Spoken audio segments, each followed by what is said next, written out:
Hello, welcome my Facebook friends and family members and those of you who decided to watch this broadcast. My topic tonight going to be different. I was going to be talking about saggy pants and wearing earrings, men wearing earrings, and I remember when I went back and looked over my notes, I discovered that I did not finish part two because if I had begun with saggy pants and wearing earrings, it wouldn't make sense because I would have left part of it out. But it will be discussed tomorrow, your time, Eastern time, 9 o'clock. And here's a teaser. Saggy pants or baggy pants, or you see males of various races walking down the street, or just doing whatever, and their pants are below their waist, showing their underwears. And sometimes they have females walking with them. Did you ever wonder why they're doing it? When did it start?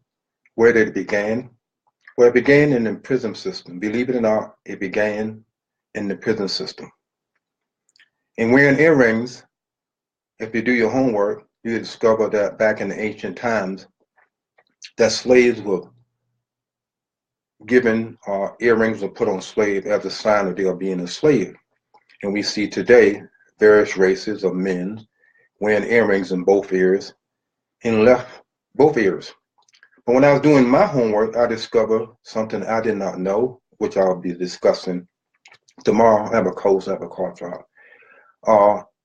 I will be discussing tomorrow that in the early 50s or 60s, that when a man wore an earring, it was a sign. I can't recall, correct me if I'm wrong, I'll make sure tomorrow, that when a man wear an earring in his left or right ear, it was a sign that he was a straight male, or in his right ear, it was a sign that he was a homosexual and he enjoyed sex with other males.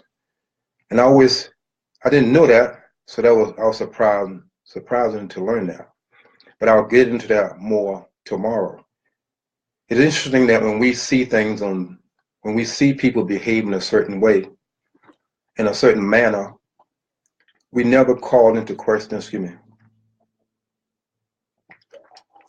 we never call into question why they're doing it. Where did it come from? What is the purpose?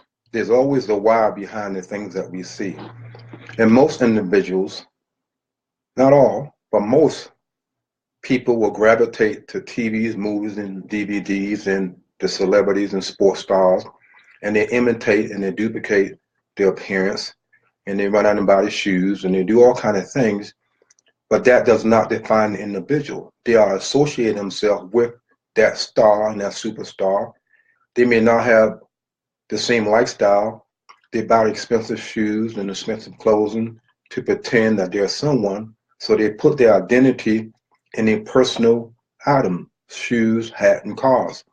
Remember back in the days, among the African race, people wanted a Cadillac, a Mercedes Benz, because it was a sign of prestige, a sign that you made, a sign that you had. But now it's the Lexus. So a lot of things have come and gone, but we need to always question, why are we hearing and why are we seeing things that just appears on the scene? And I'll get more into that tomorrow. But I mentioned, if you had done your homework, as I mentioned when I began this series, it will help you understand where I'm coming from. I'm coming from a mental position, It's not about what we think, feel, want, and believe. A lot of individuals will hear things, will hear things that they don't understand. They will hear things that confusing. It will hear things that contradict what they believe, and they brush it off. Why should we brush off something that appeared to offend us, but it really doesn't? If you want to know the truth, you'll be open-minded. My thing is, if you hear something for the first time, you never heard it before, listen to what the individual is saying, take it with a grain of salt, apply it to what you know, talk with someone that you trust, do your own homework, and then come to a rational conclusion. Or you can just put it on the shelf until you're ready to understand. But don't be so quick to say, oh, what you're saying is wrong. And I know from my experience as a lawyer, I worked in a jail, I worked in a maximum security prison, and I worked on the street as a police officer. I taught the DARE program in elementary school, and I work as an undercover officer. So I have experience that I can talk about, not experience, not from someone who read a book. Anyone can read a book and say, this is how it should be, this is what should happen, but one who experienced it will get to know what one who understand will experience it, will be able to express themselves much better than one who read the book. So when we hear something for the first time, we should always ask ourselves, why? Why is this happening? Because there is a reason behind it. And I mentioned in the first broadcast, why do I do what I do? Because I have to. I feel that I'm called to do it. If I don't do it, will someone else do it? I don't know, but I know I must play my part in my calling. Excuse me, I got a sore throat. We need to do our own homework as it pertains to everything, A to Z. I recall I mentioned the last time when I was growing up, I used to stutter a lot when it comes to saying certain words. So I would keep to myself, didn't express myself verbally. And believe it or not, I used to write little notes on a piece of paper. When I met a female, I used to look down without her realizing it. I want to limit my conversation, like, what is your name? Because certain words I will pronounce, I would stutter. So I would keep my mouth closed so I would not speak. So those are things I have gone through life. And I'm not saying I'm perfect. No one is perfect. But I have learned from my experience, and I want you to learn from my experience. You don't have to accept what I say. You don't have to believe what I say. But ask yourself this question. If what I'm saying to you is the truth and you refuse to accept it, and the time come that you wish you would have accepted, will it be too late for you to accept it? Something to think about. So we must begin to always ask. And I mentioned in the last broadcast, I call this series the pussification of an American male. It could have been a pussification of the black male, white race, brown, Mexican. It could have been any title. But I decided to choose the pussification of American male because every male fits in this. It also can cross over to even females can see themselves in this if they allow themselves to accept the truth. We must begin to die to what we think we know, sit on the fence and seek understanding and be quiet and listen. So I will go over what I did not finish in the last message. And I have to be pussified is to make weak and effeminate. Pussified is being in weak mind, in your way of thinking. In my way of thinking, we always call it, it's also known as you're a wimp, you're not manly, you are cowardly, and having feminine characteristic. You are not manly, you're not a man's man, if you want to call that. Your appearance, how you talk, how you behave, has a feminine aspect of it. It's not, don't take this message as I'm judging or criticizing or condemning anyone. I'm not coming from that position.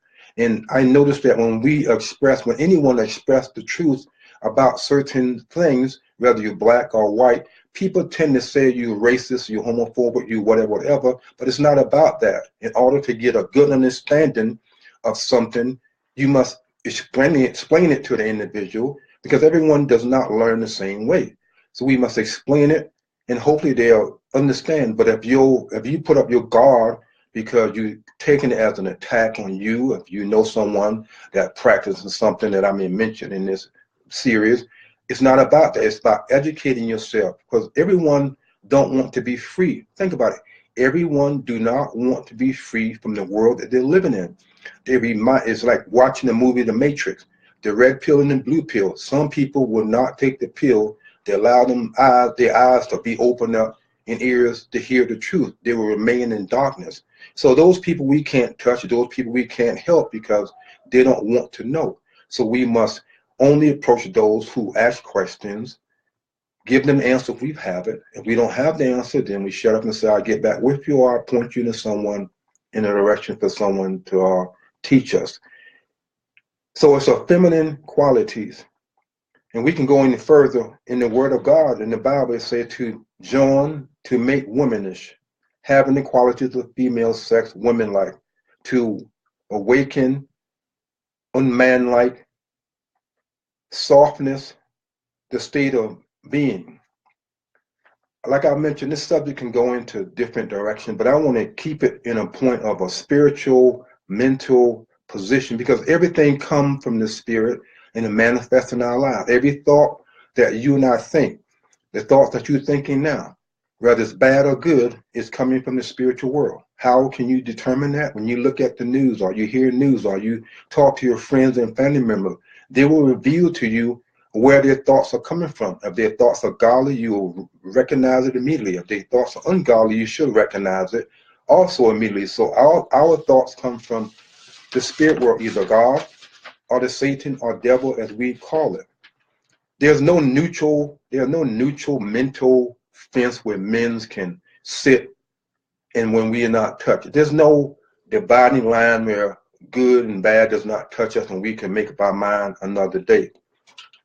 Pussification remind me about saying we are back in the days, probably before some of you been born, we always say, I heard, man, you let that woman whip you in the bed. Man, you let that woman, whatever. So when a person say that, what are they saying? They're saying that that man, their dad or their brother or their friend or their stranger has been sexually whipped in his mind in the bed, and when he come out of the bedroom from being with that woman, then he's not thinking rationally. He's not thinking the right way. He's not thinking he's not thinking in a way that being manly. He's being girlish. He's being wimpy. He has been defeated in the bedroom because he has went out there and slept around and had sex with different people and said, oh, wow, I'm the stud, or whatever the case may be. I can look back in my day, I call it doggy days. I call it selectively picking females to have sex with, but I still was the dog. And I look back at it now and I thank the grace of God that he got me through all that I went through. And I'm not proud of it. And I'm quite sure I've hurt individuals and I let people down, and I've forgiven myself and asked God to forgive me. But I realized from my personal experience that when we share our own personal experience, especially men do not express themselves in manners because they don't want to appear weak. You're not being weak when you tell your brother or your mother or your father or your friend or your son or your daughter that you made mistakes, because when you are confessed that you have made a mistake, they say, wow, dad, you made a mistake. My husband made a mistake. Oh, that's the lifestyle you at. Most men do not want to show that side of themselves. It's not about being wimpy or girlish or whatever. It's like saying what you feel, expressing how you feel, and hope. And when you express how you feel, you actually asking the person to help you, or you ask the person, what should you do? But most men will not come to another man and say, yeah, man, you know what? I've been off the chain lately. Now I've been doing my girl wrong. I've been doing my wife wrong. What do you think I need to do? Because most of the men are doing the same thing. And then, so they keep doing what they're doing. And most men think all men are doing what they're doing. But no, there are also good men out there that love their wives and they have never slept around on their wife. And they will die for their wife. They will defend their wife and they will stay home with their kids. They will not run away from the responsibility and let the government become the father of their children. So there are good men out there, but you have to go to the bottom of the barrel, like going through a needle in the haystack to try to find a man you can express yourself to, and hope that they keep what you share with them to themselves, and hope that the information they give you will help you in your journey. So most men just keep their mouth shut and pretend I'm the man, I'm big, I'm the real man, I'm whatever, and take that walk down. Everybody seems to, yeah, he got it made, but deep down inside, he's crying. In one of my books I wrote, The Hidden Tears of a Black Male, tears, we can see them. But people, be male and female, show their behavior in the form of a tear. How? Tears. Their behavior, anger, frustration, drinking, alcohol, sex, or whatever you can think of, those what I call behavioral tears that we can easily spot. We can't really spot someone who's crying within. So when a man has allowed himself, what I call castrated, be deballed, went out in the bed, being seduced, mentally speaking, after multiple encounter with females, he began to think, if he's married, I think I need to divorce my wife. Or he said, well, I don't want to divorce my wife. I think I'm going to commit an affair. Or if he's single, he's into fornication, which he shouldn't be anyway because he's not married. That's another subject. I know I touched a few nerves there. And some people commit incest in their relationship with their children. And some commit illicit sexual behaviors that they saw on television or they heard their homie told them about and what they think would be good. And they begin to spend their money on females, spend their money on prostitute, begin to give away their money to the woman, paying other women bills instead of paying and taking care of home. That type of man has been pussified in his mind. He has become weak-minded because he's thinking about himself. He is thinking about himself, what's in it for him. If I give a little dough, if I give a little scratch, if I give a little bit of honey, then I'm going to get something back in return. And 9 times out of 10, he don't want no conversation. He wants to enjoy a sexual relationship with whomever. And he will leave his wife, move in with another. And if, God forbid, if she get impregnated by him, and there's no doubt in my mind that most women, when they engage in a relationship with another man, they know that that man is married. They know that that man has left his children. And then he tell a baby, I love you. You the woman I need. You the woman that's for me. You not like my wife. You do everything I want you to do in the bed, out of bed. You the one for me. And she oh, you make me feel so good. Oh, no. I never had a man feel that way about me. And then months later, she get pregnant and he's out of the door. And then she said, look what he done to me. He left me out there. And then she get mad. But she had knowledge, prior knowledge, where he had came from. And most men will go through a revolving door and say, have baby mamas, baby, leaving babies behind and not taking care of the responsibilities. I've known some men will go to jail and not pay child support, will deny his child, will work under the table and not take care of his children. And can imagine if he's on the street selling drugs, not making money because he's selling death out there on the street. He's with his homies on the street, going out partying, drinking, and doing whatever. And lo and behold, what if his son or daughter happen to see him from a distance and say, that's my dad. He don't even care about me. He's doing his thing on the street. He's going about his business. And yet he waves, hey, baby, hey, whatever. And they look at him like, excuse me, who are you? And most men will deny that it is their child and will do whatever it takes to take care of the responsibilities. And it goes the other one in the CIA. He has become weakened in his mind. He's become weakened in his mind. We see television shows on TV where the man is portrayed as the female in a certain way. We see men wearing girl clothing in TV commercials and taking role part. Back in the day when I was growing up, a man would not be caught dead wearing a dress. He would not be caught dead acting like he's a woman.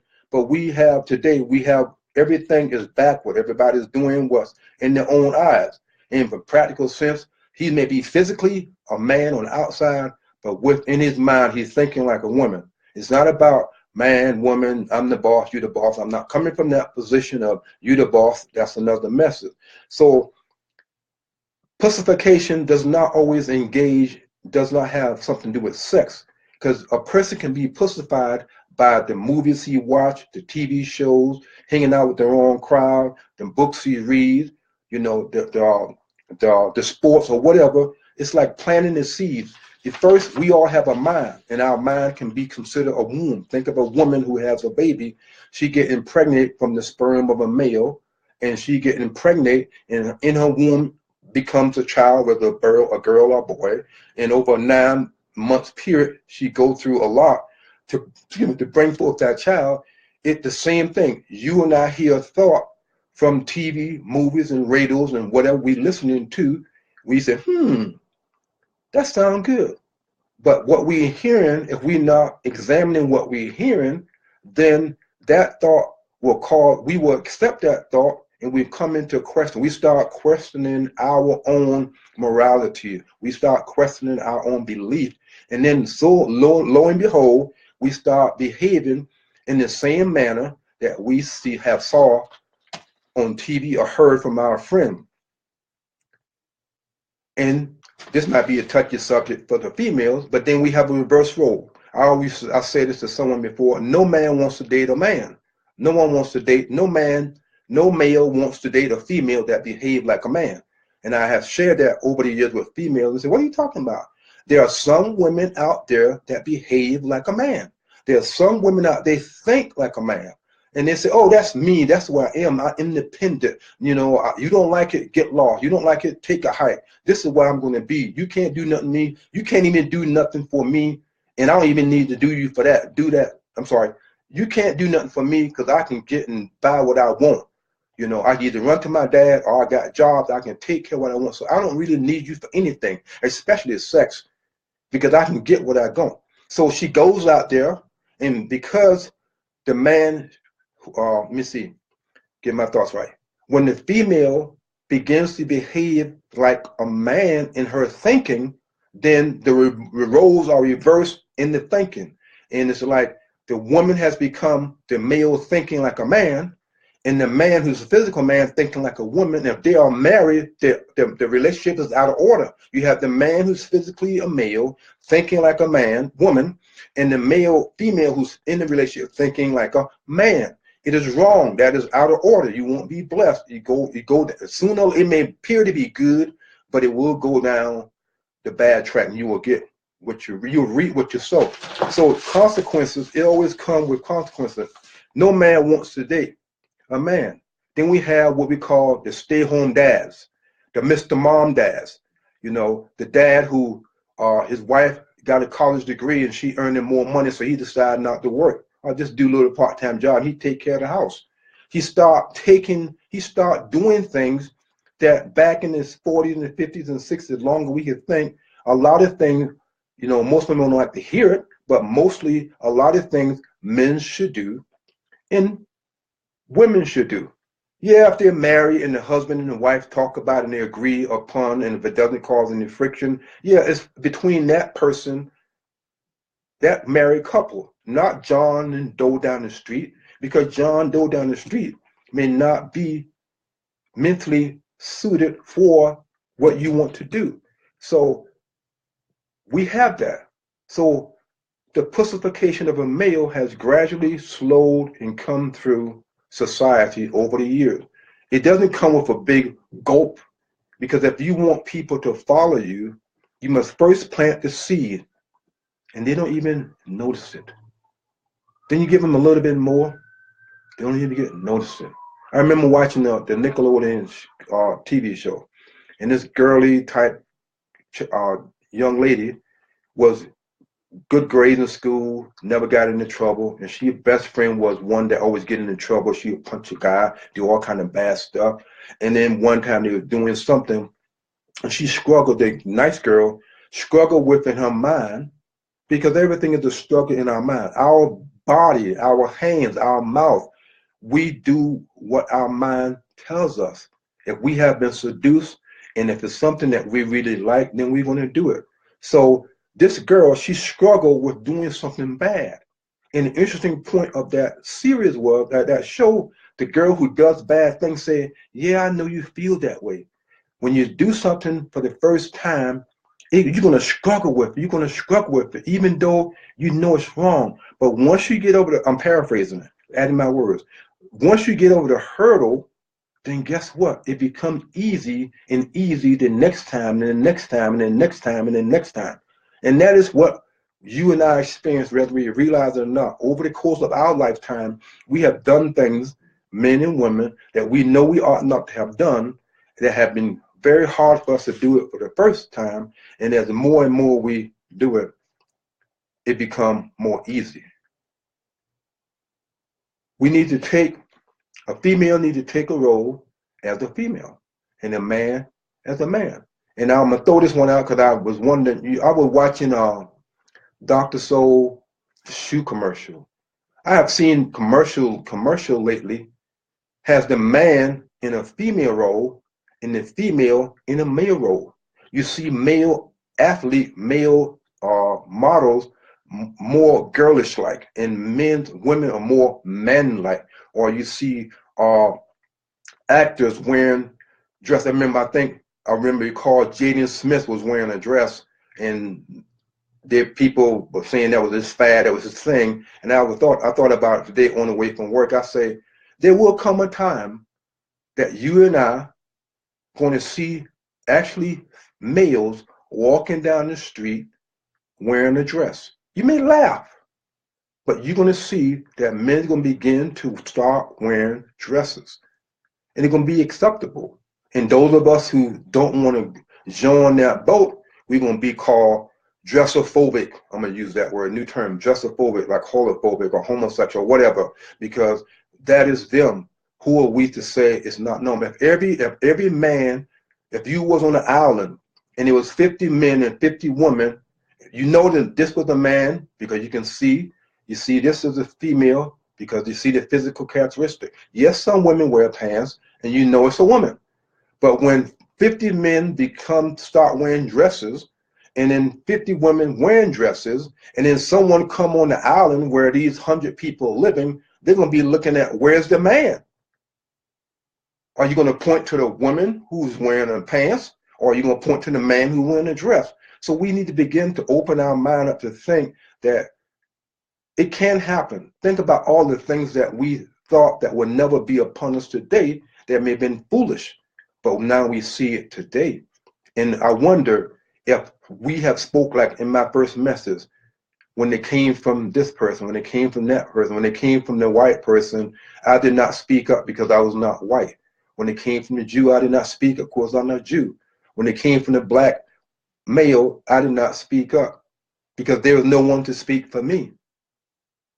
So we need to begin to speak up when we hear and see things, that hopefully that we feed one person. If I touch one person, then I have done my job. It's not about touching the masses, because I say that a lot of people want to stay in the rabbit hole and the wonderland. They want to stay in the illusion that they live in, that they had created for themselves. And I can hear, and I know I'm going to hear, I don't believe you. I don't believe none of this stuff. This is your opinion, your belief. I don't have to listen to you. You have no power to do anything. You have no power to make me. You're right. I have no power to make you do nothing, anything. I have no power to beat you over the head. Yeah, I can beat you over the head, but that's be wrong. But I have no spiritual power to make you do anything. You have to listen. You have to educate yourself. You have to do your own homework and say, you know what? I see where being a man, I see where I have been pussified. I am being pussified, and I have fallen into the pussification trap. And if I don't get out of it, then I know that I'm going to reap the consequences of my actions and my behavior, because my mind has been weakened.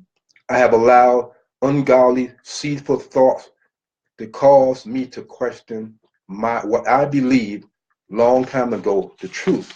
It caused me to think, wow, you know, call into question my belief. And I thought about this.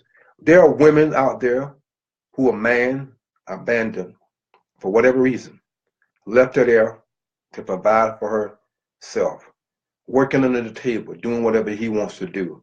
He has been feminized in his way of thinking. He's not a man, because the saying is, what is a man? Is a man, what is a male? What is a man? His physical appearance? Yeah, you can say he's a male, but being a male, you have to have a spiritual mind from the male, which is from God, to think through you to do the right thing. And when you have a bunch of women, physically speaking, and men speaking, they're all screaming and yelling at each other, wanting their own way. They have intention tantrum. Nothing gets done. So back to, you have women who's home taking care of their children. They are switching from the male role and the female role interchangeably throughout the course of their child life. That's normal. The problem is when they get out of hand. The woman cannot teach her child, special male child, how to behave as a male. She can read the books. She can take him here to there, a boys club, or get a mentor. Yeah, all those things are helpful. But if she does not take her child, especially the male child, to a mentor or another male that she trusts, that won't, molest her child, then that child will only learn from his mother, which is female. And therefore, he will pick up feminine characteristic from his mom. It's a natural thing. It's natural because everything, like I said, flows down from the spirit. He must be taught from a male perspective. Only a man can teach another male how to behave and how to respond as a male.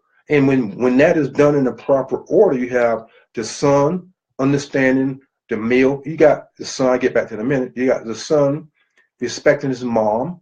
In today's society, you have youth of any race talking back to their parents like running water. They have become the parent in the household, and the parent has become the child. The roles have been reversed. So when the relationship in the marriage is not in order, the children suffer also. So the mother doing what she can, do the best she can in God through prayer, hopefully that the child will grow up and learn how to be and how to behave as a male, and how to respect a woman. Yes, ma'am. Yes, sir. What may I do? How can I help you? Open the door for the woman. Open the car door for the woman. You know, if you want to be respectful, learn how to be respectful in your behavior as a man. It's not about ebonics. It's not about all this street talk. Where does it get you? You go to a job and you don't get the job. Why? Because you're wearing an earring, which would be the Mara message. You don't get the job because your pants is below your waist and the person can see your crusty underwear. You don't get the job because you got an earring in your nose. Your hair is not combed. You're not dressed for the part. And you get mad at the person who hire you, who don't want to hire you. And you say, I don't need this job. I'm going to go out there and sell drugs because I can get the Duckies, I can get the Benjamin, and I can get this, and I can get that. Yeah, you can get it, but you're selling death. And by you doing that, you're going to reap what you sow. And then you know there's women out there that like that kind of guy. She liked the man that sells the drugs, that he can buy her and give her whatever she wants. And she living high off the hog. Is it right? No. She too going to experience the consequences for her own action. A woman will look at the man, whether their husband, and say, darling, I love you. Can we talk? If you find that you cannot talk to your husband, then say, can we go to a counselor or a church? If he denies, I'm not going nowhere, I have no problem, you go, then you go, woman, and you still do your wifely duties, cooking, preparing. It's going to be hard.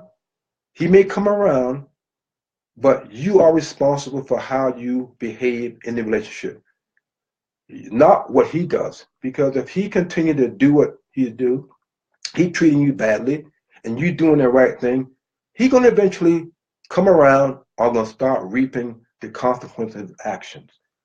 We as individuals, male and female, must begin to recognize that we must change our way of thinking. We must change our way of thinking. Let me see if I missed this. And I think I had a thought. Let me see if it come back to me. In the course of my lifetime, as I mentioned, when I mentioned pussification, feminization, pussified of the American male, I told you that it's not about a specific race. So you can't hold that over my head. Because it applies to every man or male you can think of. It can also apply to females. It's not an exclusive message only for males. If you hearing what I'm saying, if you're listening and watching, if you understand what I'm saying and it touches you and gave you understanding to what you have done and what you are doing, male and female, you need to begin to say, you know what, I want to change.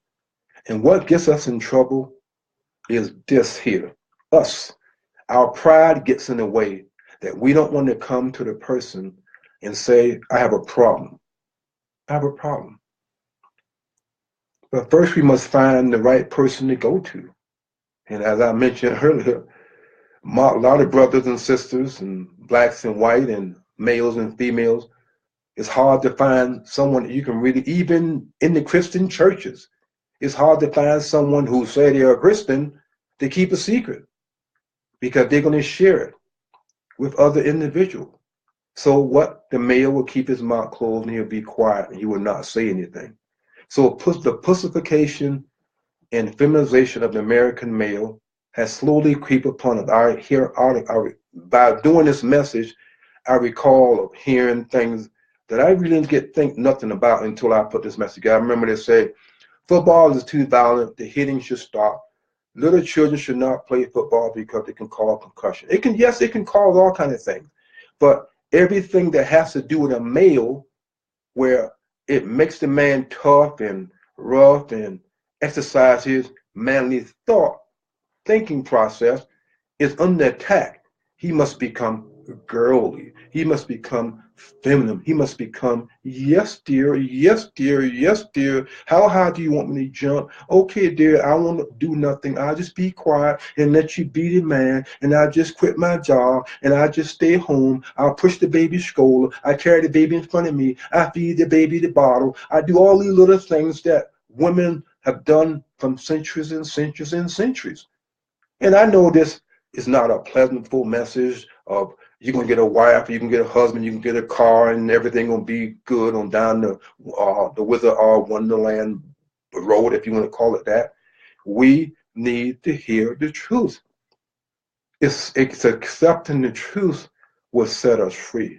And when we pick and choose what we decide to accept, we still going to get what we believe. And it's my intention with this series, I may finish it up tomorrow, because I will be talking about the one I thought I was going to be talking about today, the men wearing earrings, the reason behind it, where did it come from?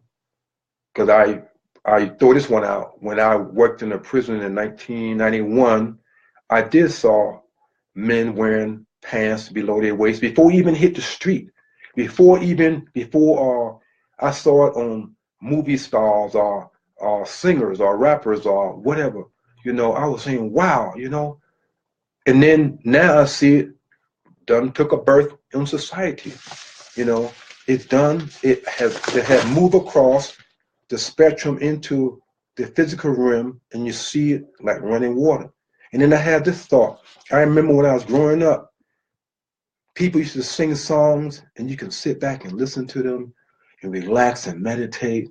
They was almost your own words, your own feelings, your own conversation. I always had this thing, you can just find the right record and take to the girl and say, this is how I feel about you, and this is what you mean to me.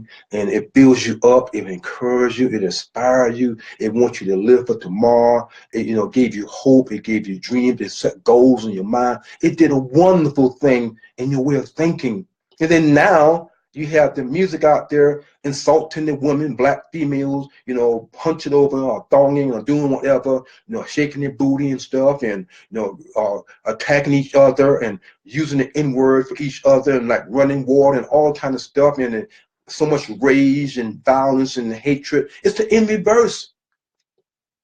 And then people listen to that stuff, plant the seed in their mind, male or female, and slowly but surely, they start behaving, mentally speaking, thinking women like a man, and men thinking like a woman.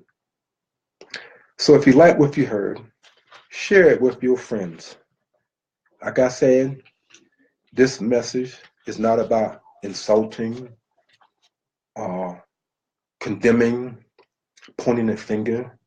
It is about educating those who want to know the truth, because everyone don't want to know the truth, and I'm not talking to them. Allow yourself to meditate, think about it, and when you see yourself in this message, just say, okay, I did wrong, I am behaving that way, please forgive me. If you want to go to the person, not always necessary to do so, and say, forgive me for my behavior. I apologize. Not because you want the relationship to, if you're divorced, not because you want to get back together, not because you want to remarry the person, but it's good to say, it's good to confess your part of the relationship, your part in what you did to cause the problem. Because it's not the man who's always at fault, it's also the woman who's at fault. And until both person come together and look in the mirror of self and say, yes, this is what I've done, this is what I said, and you must admit, if you if we have been brought up and raised from a single parent home that did not educate us on how to behave and how to communicate, then we only go by what we know. Am I wrong saying no? We go by what we know and what we see and what we hear. But you and I are an adult now, and if you're willing to change, you must go back to school in the mental thought or start changing the way you think. You can only change your way of thinking by associating yourself with someone that you feel that benefits you, that will benefit you by listening to them. That they have no hidden agenda, they have no hidden agenda to control you. They're not seeking you to put you in a cult like group or whatever. They want to help you because they feel that they can help you. You can only help one person. You can lead a horse to water, but you cannot make him drink it. I can lead you to the truth. I can lead you to educate you. I can lead you to reveal to you the who, what, when, where, and why, but I cannot make you drink. I cannot force you and rip open your skull and push this down you to make it grow. You have to decide from this point on, what direction are you going to? As I mentioned, if you like what you heard, share with your friends. If you have a comment, you can comment. You can email me. I have a website you can go to and look up on YouTube, The Hidden Tears of a Black Male. I have some nice videos there where I randomly, spontaneously bring up thought-provoking things that make you go, why? Because that is another gift that I'm practicing in. So thank you for those of you who joined me on the live broadcast. And those of you who watch us in the future, may you get understanding. And with that understanding, begin to change your own life. You cannot change, you cannot paraphrase, you cannot tell someone that they should not smoke and give them a list of consequences if you're doing the same thing too. Sure, you cannot tell someone they need to change their behavior in a various you cannot tell someone to change their behavior in various areas when you are doing the same thing too. Because when you tell them that, the same consequences that you say going to happen to them going to come back on you. So thank you. God bless. Until we meet by the social media tomorrow, 9 o'clock p.m. Eastern Time.